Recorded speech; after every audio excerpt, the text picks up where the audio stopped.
the almost unbelievable events of the past 19 hours. It was a calculated, ruthless and bloodthirsty attack on the heart of America. The tall and proud twin towers of New York's World Trade Center now just rubble. The Pentagon also ploughed into by a hijacked airliner. Michael Usher, who's in New York, begins our coverage, which we warn does contain many graphic images which are certainly disturbing. America was under attack. New York was the front line, and the World Trade Center, famous twin symbol of American prosperity, was on fire. At 8:45 in the morning, a Boeing 767 speared deep inside the North Tower. It was already crowded with some of the 50,000 people who worked at the complex. 19 minutes later, it became brutally clear this was no accident. The incredible sight of the second passenger jet heading straight into the second tower, setting off a huge explosion. Boom! Oh, man. From far below, another cameraman recorded the scene as a man sat unaware of what was happening. The jet was swallowed by the building, then almost emerged on the far side. The most audacious terrorist attack in history was fully underway. It's got to be a terrorist attack. I can't tell you anything more than that. I saw the plane hit the building. By now, the world was watching as planes took hold, but even then, few expected this was about to become worse, much, much worse. Trapped by flames and smoke, dozens of people hung out from the broken windows, trying to attract help, but many others realized rescue was impossible. One at a time in different parts of the building, I just started seeing people just drop. And I must have counted like 30 or 40 people, you know.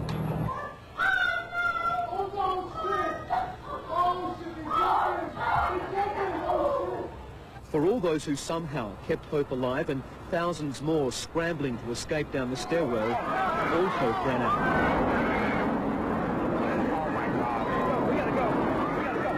In a horrifying, peeling cascade, all 110 floors of the South Tower came thundering to earth. A doctor recorded the scenes on his camera. I hope I live. I hope I live. It's coming down on me. Here it comes. I'm getting behind the car. It's incredible. Okay, I'm gonna have to go find people who need help. Because I don't think I'm one of them. Dude, man, the thing's gone. It flew off. I don't know. I came down. I'm alive.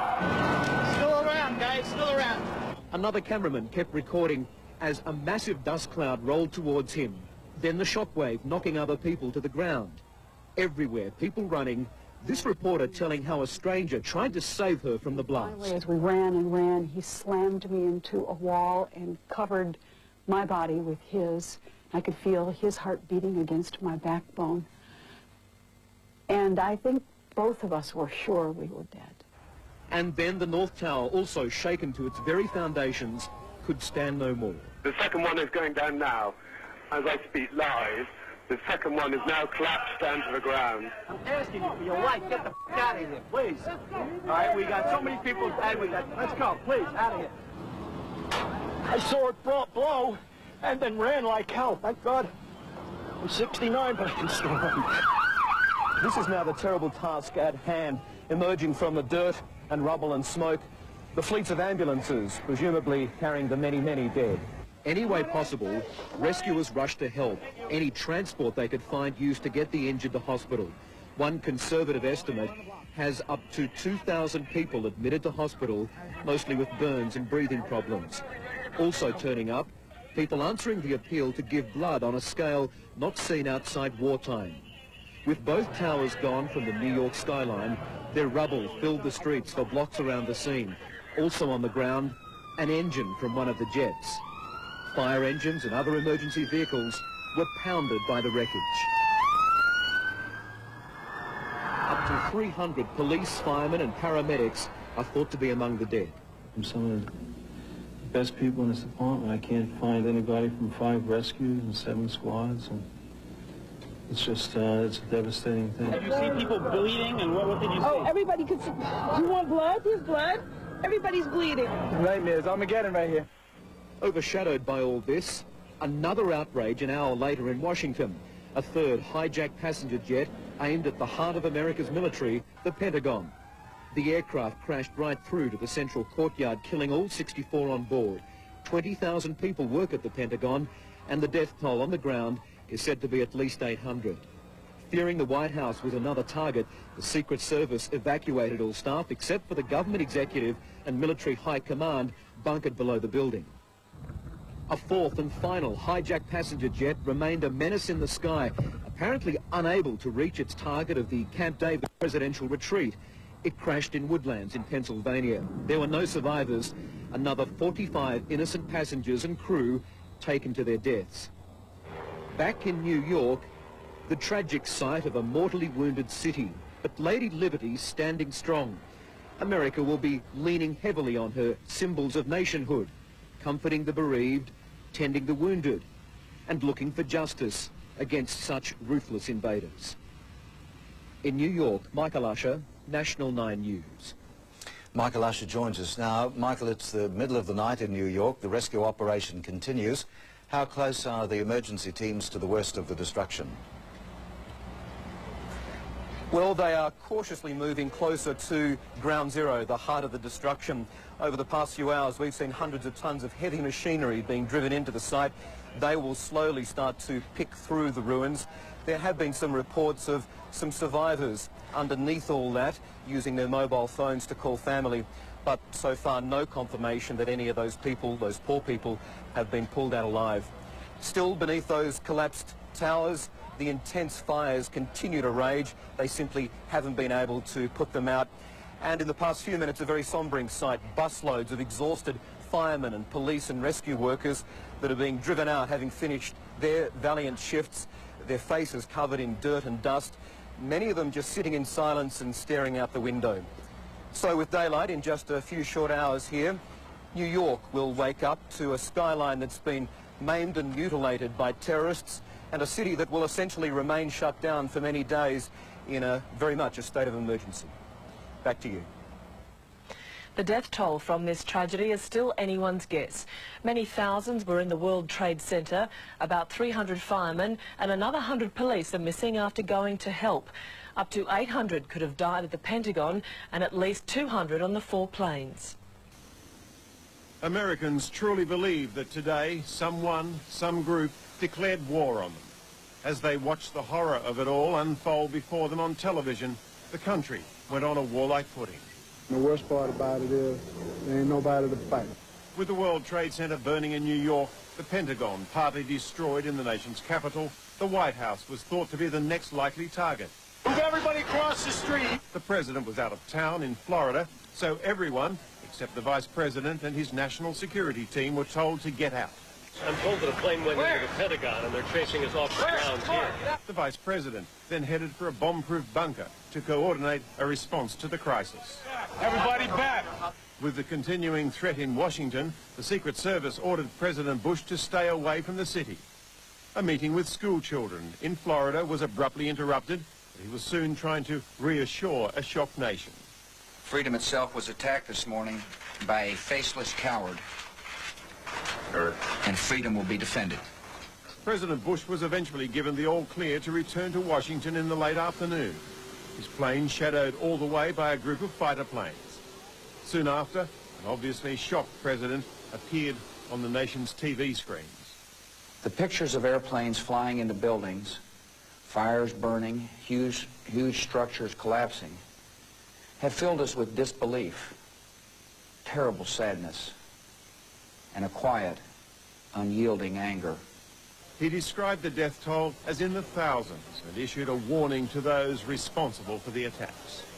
I've directed the full resources of our intelligence and law enforcement communities to find those responsible and to bring them to justice. We will make no distinction between the terrorists who committed these acts and those who harbored them. Government buildings all over America have been closed and workers told to stay away until the FBI gives the all clear, because this attack was so well planned, so secretive, there's no guarantee that the mayhem we've seen today is the end of it. And for the first time in the nation's history, all airports across America were immediately closed. There will be another few hours before any decision is made about when planes will fly again. The airport's being evacuated. They need to go home. The World Trade Center was seen as the ultimate symbol of America's economic power. Situated close to the world's best-known financial district, Wall Street, there are real fears now about what might happen when the stock market eventually reopens and what effect all this might have on an already shaky US economy. This is a very serious event. It's economic shocks that come out of the blue that normally send us into economic recessions, and this certainly qualifies as a shock of immense proportion. In another security procedure never before witnessed, senior political leaders were helicoptered to a secret location, while other politicians and their staffs were told to get away from the Capitol building, while fighter planes patrolled overhead. And then police closed off the city of Washington to outsiders. A sense of quiet rage settled over the national capital. It was a feeling echoed across America. It's people now worried about the future, with so many asking, how could this have happened? I hope they're sending planes over there right now. Take care of business. Military leaders were brought out as well to do their best to reassure a shell-shocked nation. But make no mistake about it, your armed forces are ready. At airports where those hijacked planes were due to land, tragic scenes as emotional relatives realized their loved ones would not be arriving. And finally, in a move to unify a stunned population, a group of politicians from all sides gathered on the steps of Washington's Capitol building tonight. They were there to show their resolve on this, the worst of days. God bless America, my home, sweet home. Robert Penfold is in Los Angeles. Robert, is the United States likely to retaliate quickly? Oh, certainly. There's no doubt that once America finds out who did this, retribution will be swift. In the past, we've seen US airstrikes on those who attack America happen within hours. But this attack caught so many by surprise, it will take a while to pinpoint if it was, as so many believe, Osama bin Laden's terrorist group. It's also a huge test for President George Bush. Bush will back the military all the way on this one, and when they find out who did it, he has promised to use all of America's extraordinary military powers to get the terrorists and those who harboured them. Back to you. The attacks have raised so many questions. One of the most crucial is how the 4 airliners could have been hijacked in the first place. It was such a well-planned act of terrorism with multiple targets and horrifying results. The doomed flights took off within minutes of each other. At Boston Airport, both American and United Airlines 767s headed for Los Angeles shortly after 7:45 this morning. Fully laden with hundreds of thousands of litres of fuel, the jetliners were about to become flying bombs bound for oblivion. They were joined by 2 other aircraft, a United 757 flight from Newark near New York en route to San Francisco, and a similar American Airlines service on its way to LA from Dulles near Washington. Radar screens picked up the first signs of trouble when the aircraft strayed from their planned flight paths. American Airlines Flight 11, its airspeed suddenly varying wildly, made a dramatic U-turn, and soon after the plane ploughed into the building. But watch what happened. As the plane entered eastern New York, it turned sharply to the south and headed straight for Manhattan.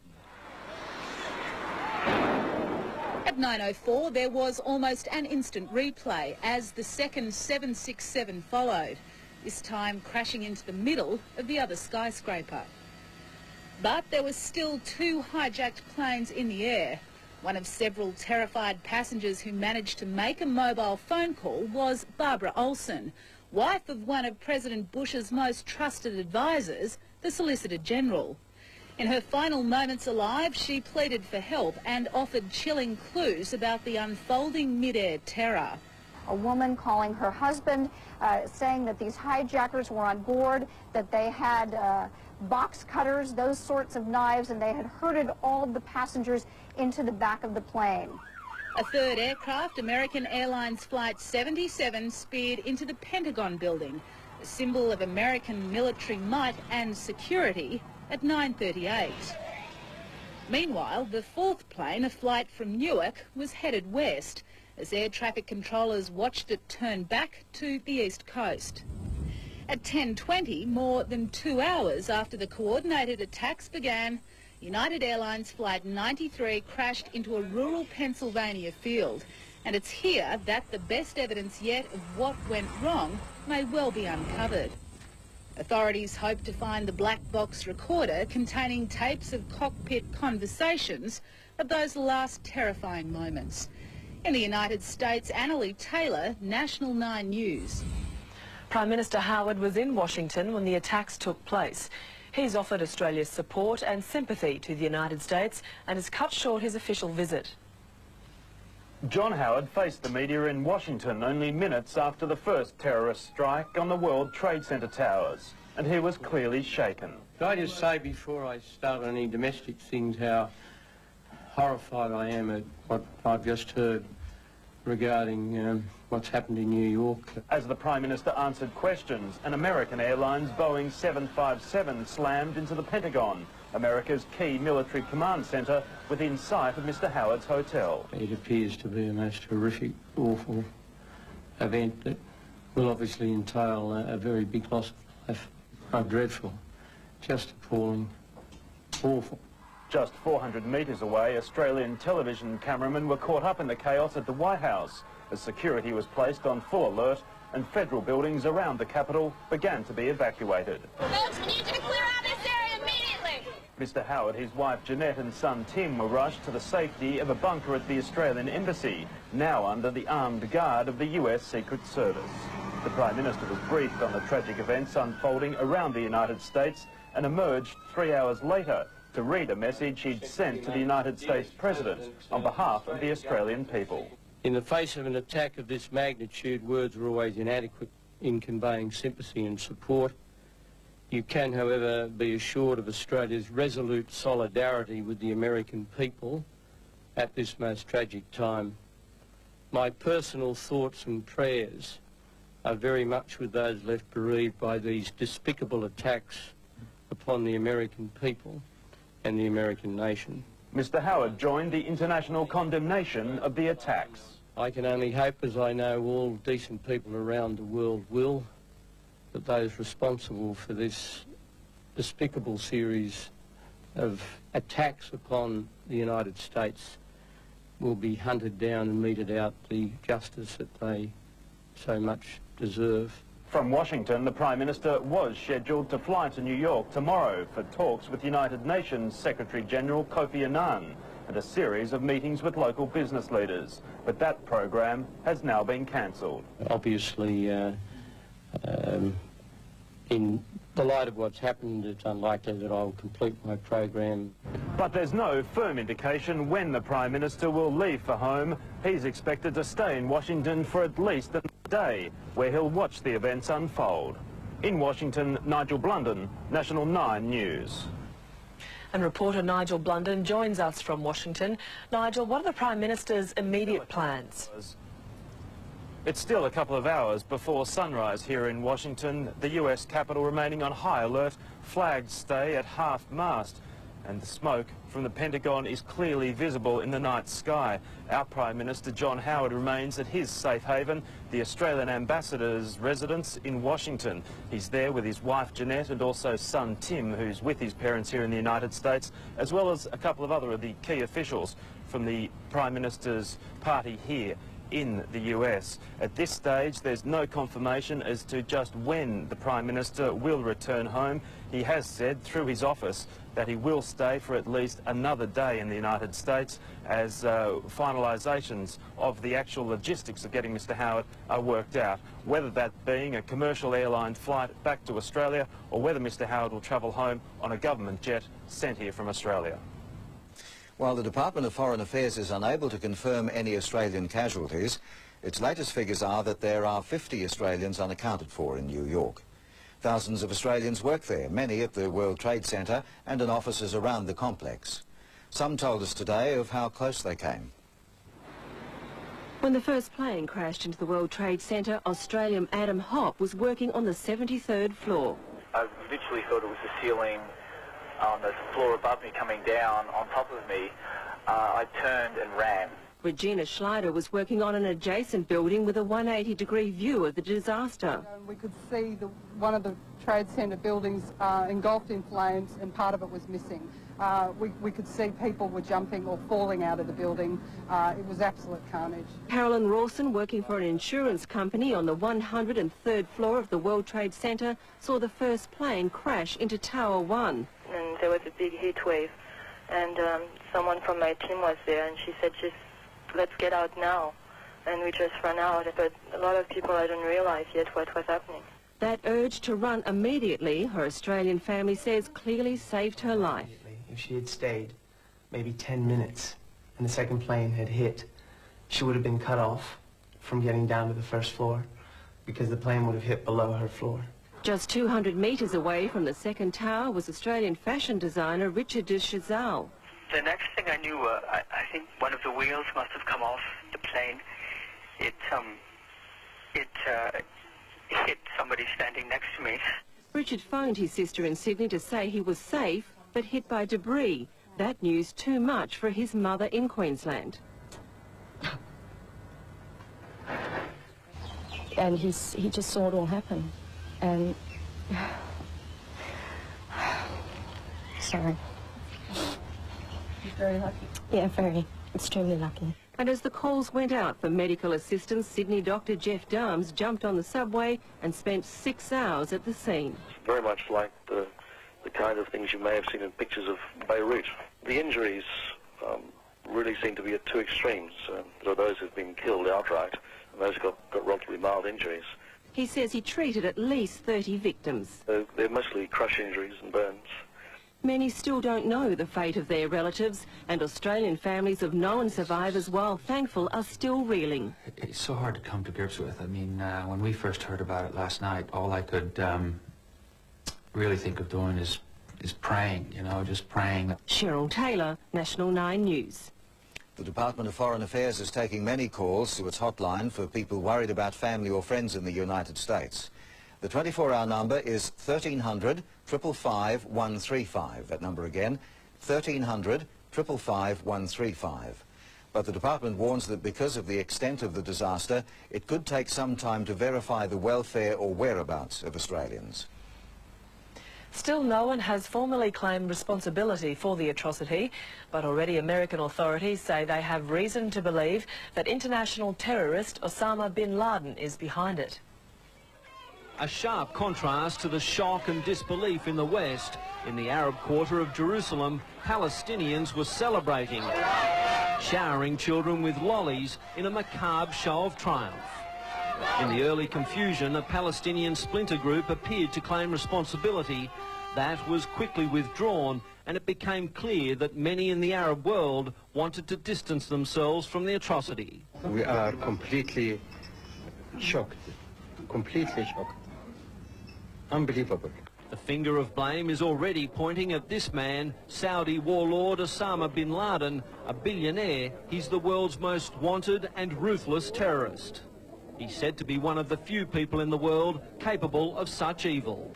Thought to operate from Afghanistan, he's sheltered by the ruling Taliban, who deny he was involved. Middle East observers are not convinced. Bin Laden declared clearly 5 years ago that he will attack American interests and American embassies and American troops in the Middle East.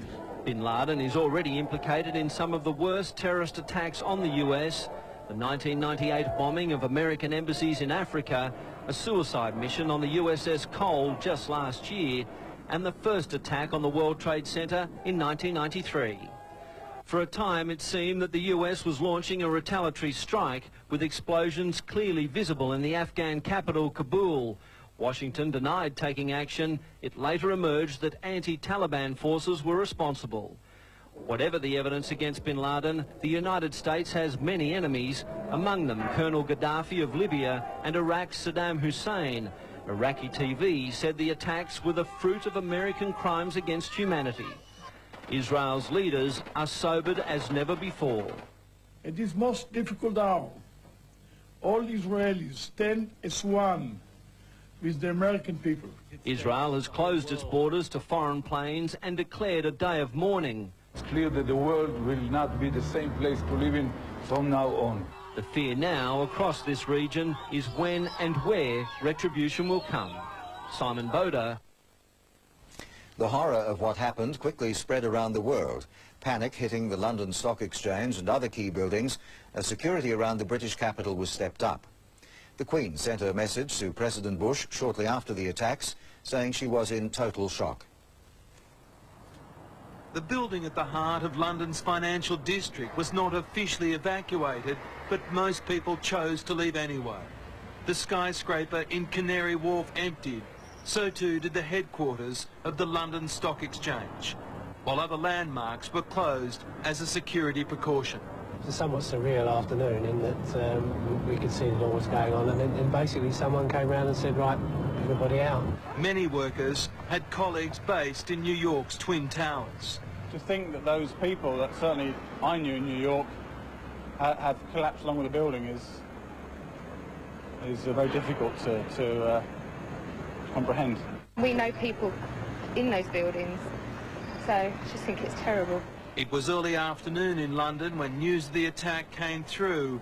Across the city, people stopped to watch the full horror played out on television.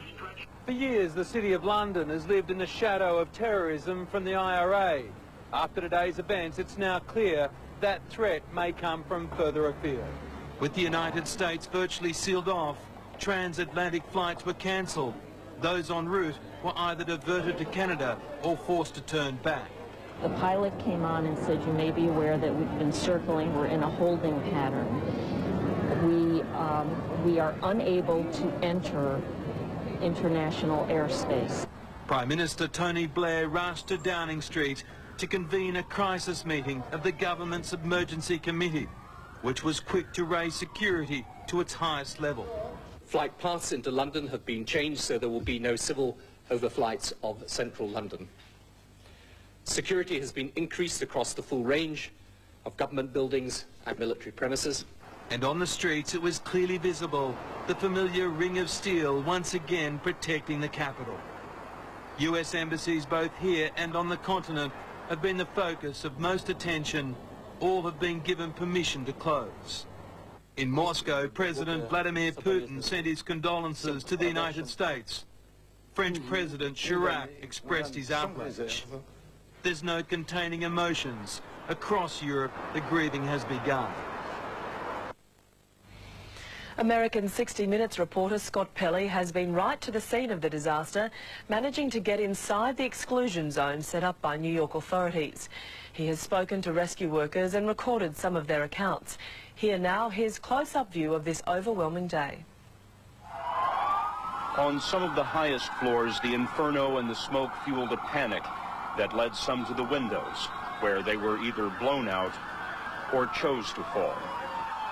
I've seen at least 12 people either jump or they had no choice. I don't know if it was by force.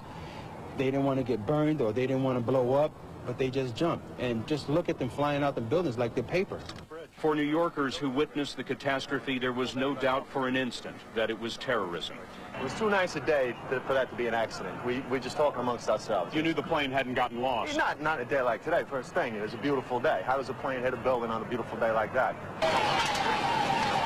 Firefighters working at the center of the attack describe a scene of overwhelming devastation. Pieces of bodies in the streets and in the rubble. Rescuers climbed the girders of the shattered building searching for any sign of life, but there were precious few. Many firefighters and officers were wounded or killed when the first responders were caught in the collapse of the towers. One police officer told us, no one has ever seen anything like this unless they were in Dresden in World War II. Horrible, horrible. The whole building just collapsed on us inside the lobby. 1 block from the base of the World Trade Center tower, the inferno burned 4 hours after the attack. Police cars, the first to respond, were incinerated by the collapse of the second tower. Many firefighters and officers were wounded in the collapse, perhaps killed. No one can say how many. No idea how many people, cops are dead yet. Many people hurt. What about the casualties? What have you seen? Uncountable. Let's go. Courageous firefighters responded from all over New York City, called from off-duty, called from vacation. Renee Davila was the first EMS supervisor at the scene. I was there, and I saw the building collapse. We all started running. I ended up inside the Hilton somewhere. I was like trapped. I don't know where I was. I couldn't find my way out with all the smoke and the debris in there. I finally just closed the door behind me and covered it so no more smoke and debris would come in. And what I did was I called my wife. I told her I love her. Hours after the attack, many smaller explosions rumbled through downtown. Firemen, paramedics, and police officers walked out of the carnage in shock and disbelief. It was unbelievable in there. This guy's still trapped. We couldn't get to him. Anybody want to volunteer? Many New Yorkers rushed downtown to volunteer. These construction workers were from Iron Workers Local 40. What's the job in there? Whatever it is. Whatever it is. To save somebody, one person saved, it's a life saved. Through the day, an inferno raged in World Trade Center Building Number 7, another massive office tower. Firefighters feared that it would collapse, and a little more than 8 hours after the attack, the abandoned building fell. 47 stories in the street. This is what's left of the carefully organized files and lives that were the World Trade Center. Bits of paper blasted into the street, construction dust 1 inch or 2 inches deep everywhere you look. What's eerie about this place now, several hours after the initial disaster, is just how quiet it is. You don't hear any ambulances racing away from the World Trade Center anymore. I saw many injuries. Hundreds, thousands. My eyesight did not see hundreds and thousands. I know that my heart and my brain tells me they were hundreds. Australia has pledged to support any American retaliation against those behind the terrorist attacks in New York and Washington. The commitment came from both sides of politics as a security shield was thrown around the US Embassy in Canberra and Australian government buildings were given increased protection.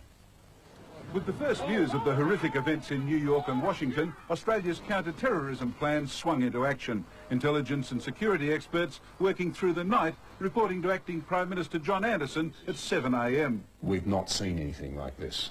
The scale of it, the meticulous planning of it. Mr Anderson spoke to Mr Howard in Washington, then arranged a phone hookup of cabinet ministers. And when it came to the question of whether to support retaliation by the US, Australia's political leaders did not hesitate. We will help them. We will support actions they take to properly retaliate in relation to these acts of bastardry against their citizens and against what they stand for. Acts of evil like this cannot go unpunished. You commit an act of war and you apply to it deadly force, you receive deadly force in return. If the United States establishes who's responsible and they decide to deal strongly with those people, we'll support that. Well before dawn, new security arrangements were being put in place. The US Embassy in Canberra was locked down, extra police and protective services guards brought in, an exclusion zone established around the complex. Everything stopped except the wildlife. Let's try to make sure it's okay. Protection was also stepped up at US consulates in Melbourne, Sydney and Perth, and special measures were taken to safeguard US warships in Australian ports. On all the advice that we have, there are no concerns in respect of Australia's security situation. Just the same, Parliament House in Canberra and other federal government buildings were put on special alert. Late this afternoon, at a special Canberra church service for the victims of the terrorist attacks, Governor-General Peter Hollingworth spoke on behalf of all Australians. To the American people, we say, we stand beside you today in your grief, in your horror, in your moral outrage. Laurie Oakes, National 9 News. Australia has not escaped the security crackdown over the disaster. American organisations in particular are being given extra protection.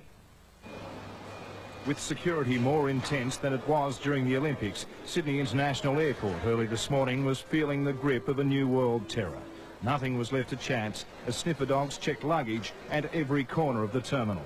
In the city, the US consulate was placed under guard and the Police Commissioner kept the Premier up to date on a familiar strategy for Sydney's security. The National Anti-Terrorist Plan was activated immediately. These arrangements were refined and practiced during mock terrorist exercises in preparation for the Sydney 2000 Olympics. US companies in Sydney were placed on high alert. Our role with our major corporates is to provide security advice on how best to protect their assets and their people in times of crises like this. Workers at the headquarters of American Express and the Walt Disney Corporation were sent home. The entire security scenario for the United States and US business has changed, and it's probably changed irrevocably for the foreseeable future.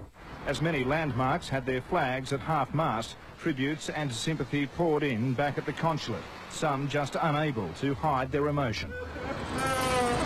It touched me deep inside, and I think the whole world needs to reflect on it. Located on the 59th floor of one of Sydney's tallest buildings, the MLC Centre, the US consulate will stay closed for at least 2 days. But it's not the only diplomatic office in Sydney on heightened security alert. The Israelis have been taking just as many precautions. We are intensifying according to information available. We definitely pay more attention. The Israelis live in a constant state of security awareness, and the implications of Australia's alliance with the US were not being underestimated by anyone in Sydney today. Adam Walters, National 9 News. Former US President Bill Clinton has been bunkered down under tight security in North Queensland in the tourist town of Port Douglas. He's believed to have cancelled the rest of his private holiday and a trip to Taiwan. A short time ago, Mr. Clinton was on the move towards Cairns. Only hours before the attack, Bill Clinton was out and about enjoying the Port Douglas sunshine before boarding a boat for a private tour of the Great Barrier Reef. We're going to have a couple of great days here. Later, Mr. Clinton dined at a local restaurant before receiving the phone call that changed everything. What do you think is going through his mind, you know? Once that call. Oh, mate, total devastation like the rest of us in Australia. He retreated to his hotel room amid the tightest of security and hasn't been seen since.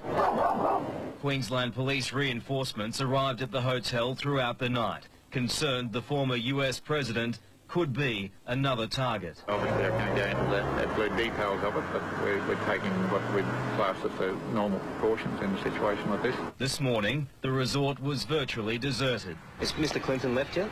I've no idea. We have increased security for Mr. Clinton to a level where we are confident that he is safe and secure and will be safe and secure until he is able to leave this country. Mr. Clinton was due to leave Cairns today, and while secrecy surrounds his movements, it may very well be that Port Douglas is the safest place for the former president. He is safe. He'll obviously want to return to the United States as soon as possible, but I don't intend to indicate his travel plans. That would be quite wrong. In Port Douglas, Carl Stefanovic, National 9 News. The United States airline, which lost 2 planes in the American tragedy, has been involved in a mid-air scare which ended in Brisbane. The Sydney-bound jumbo had to be diverted when the crew became concerned about a passenger. With the terrorist attack still unfolding thousands of kilometres away, a scare in Brisbane. United Airlines Flight 815 from Los Angeles diverted just before dawn.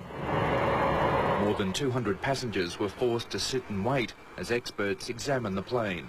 Then, nearly an hour later, they were allowed out to tell of the emergency. I was scared. I mean, you know, I was just sitting there hoping that the plane will land, that we'll all get off safely. Everyone was still asleep, so we were all kind of waking up and wondering what exactly was going on. They were told by the captain over the plane's intercom of the crisis in the United States.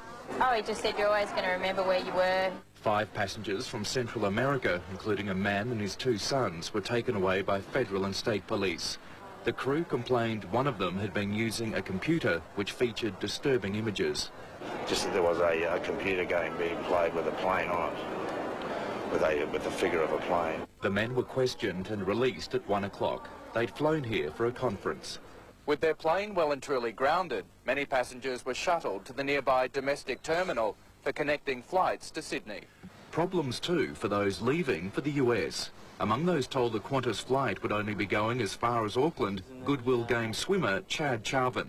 Did a little vacationing and now I want to go home. I got to get back to work and training. At least the plane left for New Zealand on time. Neil Dawley, National 9 News. The attack has thrown world financial markets into a spin, to say the least. Nine's finance editor Michael Pascoe explains just how big an effect it's having. By choosing the World Trade Center as their target, the terrorists were aiming at more than the thousands of people in a New York icon. They were attacking the international financial system. They've succeeded in closing America's markets for at least 2 days and have wiped hundreds of billions of dollars off the value of stocks around the world. The worst hit are insurance companies. This disaster will see the biggest insurance payout in history, tens of billions of dollars. And airline valuations have plunged on the expected drop in travel. The fear beyond these measurable impacts is the danger of dinting US consumer confidence. That would be enough to tip the US, and therefore the world, into recession. Australia has fared relatively well in the initial wash-up. The All Ords lost nearly 132 points, 4.1%, while Tokyo dropped 6.6% and Hong Kong crashed more than 11%. In something of a vacuum with no US markets, small investors here reacted more than the major institutions. Nearly all superannuation managers temporarily ceased allowing members to switch funds. Against the mood of the American shutdown, Macquarie Bank decided to continue with a $500 million fundraising. CEO Alan Moss explaining earlier there was principle as well as money involved. It's very important that financial institutions around the world demonstrate that this sort of terrorism is not going to disrupt the financial community. But it still hurt. Among the main falls, AMP shed $1.81, News Corp $1.60, or more than 10%, The National $1.57, NRMA Insurance 23 cents, Qantas 32, QBE 76, and Telstra 22 cents to a new 3-year low of $4.67. Our dollar initially rose against a weaker greenback, but then retreated. It's trading now at 51.82 US cents, helped by rumours of Reserve Bank intervention. But one market jumped strongly and very cynically. Oil prices surged overnight and petrol prices instantly soared. According to the Fuel Watch price monitor, the most common price charged in Brisbane today was 87.9 cents a litre, up 10 cents or nearly 13% from yesterday. Such apparent profiteering might catch the immediate hip pocket, but much more important for us all is an early return of confidence in the stunned US markets. Anything less, a recession threatens. Back to you in the studio. Hundreds of people rolled out a sympathetic welcome mat for passengers arriving in Australia this morning from the United States. While the world watched those amazing pictures, the travellers were mostly unaware of the disastrous attacks. Just hours before the ill-fated jets took off, around half a dozen flights left the US bound for Australia. Passengers, including some from New York, had no idea of the tragedy unfolding until they touched down, when they were informed by flight crew. At the airports, ambulance officers and counsellors were on standby. My family works at the Trade Center. My nephews and all that are in finance in the Trade Center. I don't know what to do. I can't call. There's no lines going through. On board a flight from New York, pop star Britney Spears, too distressed to speak.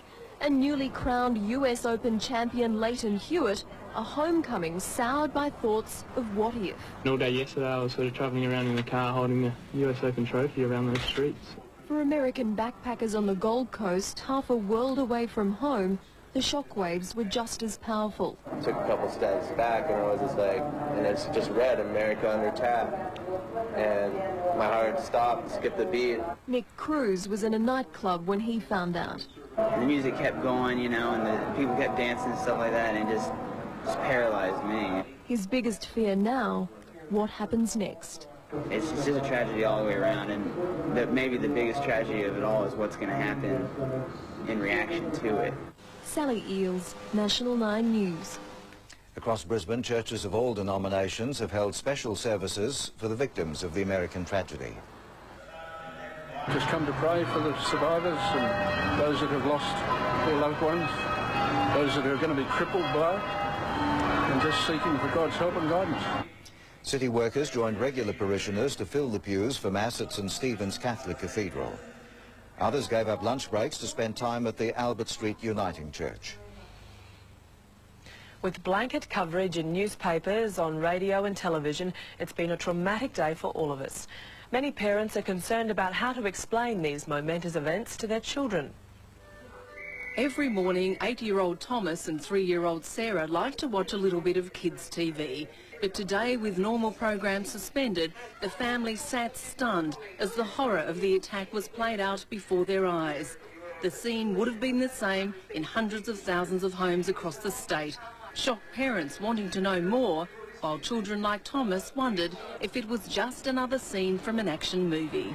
TV does promote a lot of these sort of action shows, and perhaps through that he probably thought it was another one of those.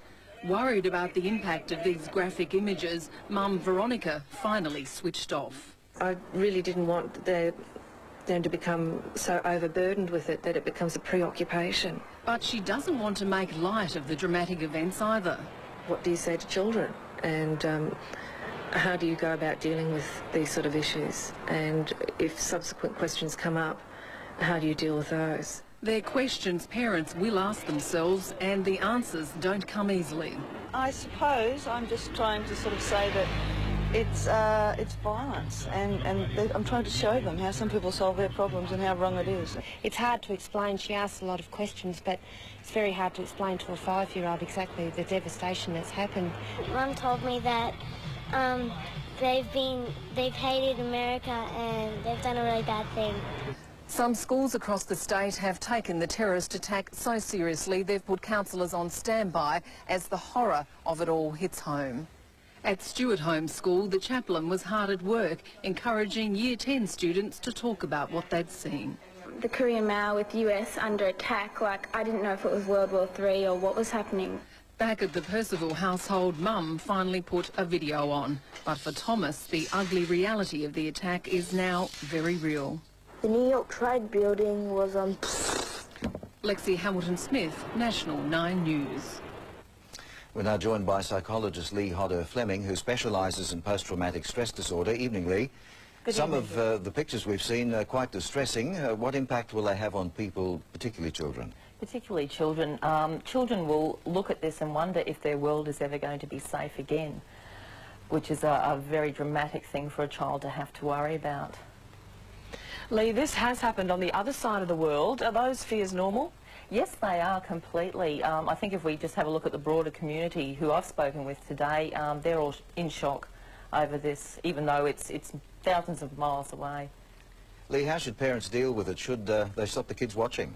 I think that's a little bit unrealistic these days, Bruce. I think in light of the fact that the children will also be discussing it at school, preschool, all those types of things, that we need to let them see the actual footage, but in a way that we can help them process it.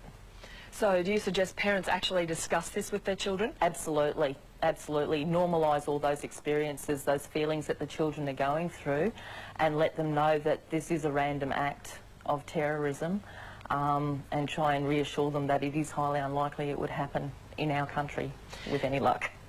The Australian Muslim community today appealed for calm. How should feelings of anger be handled?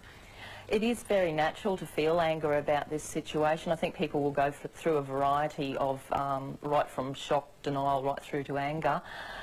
People need to maybe channel that anger into helping other people in the community deal with this as well. I think if we all pull together, we should be okay. Sure. Lee Hodder-Fleming, thank you very much for your time. Thank you. The future of next month's Commonwealth Heads of Government meeting in Brisbane is hanging in the balance following the tragedy in the US. Premier Peter Beattie is taking a tough line, suggesting cancelling the conference will hand a victory to terrorists. But the final decision rests with the Prime Minister. As a heavily reinforced police motorcade practiced for the October meeting, Premier Beattie was meeting the Commissioner and CHOGM organisers. They pondered the very real prospects of CHOGM attracting terrorism to Brisbane. If we were to say today that we weren't prepared to host CHOGM, then the terrorists and the murderers win. Commissioner Bob Atkinson admitted the US attacks have heightened his concerns.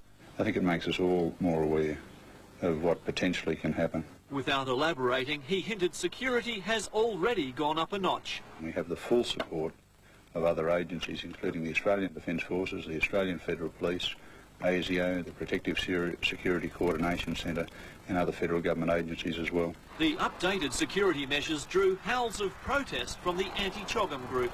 certainly from some of the comments that have been made by Peter Beattie about the need to increase security measures and repression and so on around CHOGM does concern us. They accuse the Premier of using the US tragedy for his own agenda, while offering the effects of globalisation in Iraq and Afghanistan as a reason for the American attacks.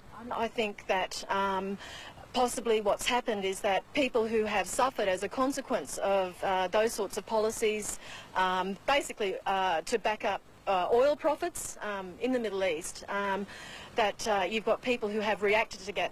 Mr Beattie says the added security will be a burden for everyone, and it doesn't come with any guarantees. I can't give any guarantees about absolute guarantees. But what I can say to the people of Queensland is that we have all the appropriate measures in place. Mr Beattie says he remains 100% committed to CHOGM. However, the final decision rests with the Prime Minister and the Commonwealth heads of government. If Mr Howard decides to scrap CHOGM, Mr Beattie says he will support him. Arrangements for CHOGM are proceeding. In Brisbane this evening, the 650 volunteers are receiving their uniforms. Steve Marshall, National 9 News. Queensland's Parliament met briefly this morning to condemn the terrorist attacks before adjourning business for the day as a mark of respect for the victims. Premier Peter Beattie has urged all Australians to think about our democracy and to cherish it. MPs were in a sombre, reflective mood when Parliament resumed this morning. The Premier arrived from security briefings reassured by a colleague. That peace and happiness, truth and justice... The prayer gave voice to what all present felt. The Premier lamented the barbaric attack on freedom and democracy. Democracy is like a fragile flower. It has to be protected. You can't hide it. Nothing can justify this mindless terrorism. Mindless terrorism which has destroyed innocent lives of ordinary people. Opposition leader Mike Horan just as a motive. To think that this tragedy happened in the shadows of the Statue of Liberty, which really symbolises peace and freedom in the new world, really I think demonstrates to us all the heavy responsibility that members of Parliament throughout the world have. Members observed a minute's silence before Parliament adjourned for the day as a mark of respect for the victims.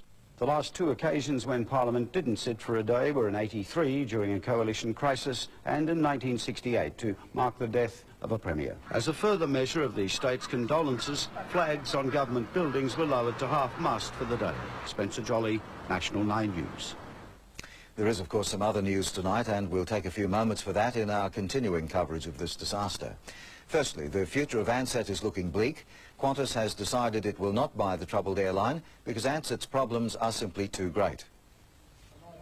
In Sydney and Melbourne, Ansett engineers and maintenance workers gathered for crisis talks amid rumours the airline could be grounded as early as this afternoon and staff would be locked out. I can't swear, but it's utter disgust and disbelief. 30 Kiwis, mate, they did to us. With Qantas saying Ansett's problems were far too great to take on, Air New Zealand's board was desperate.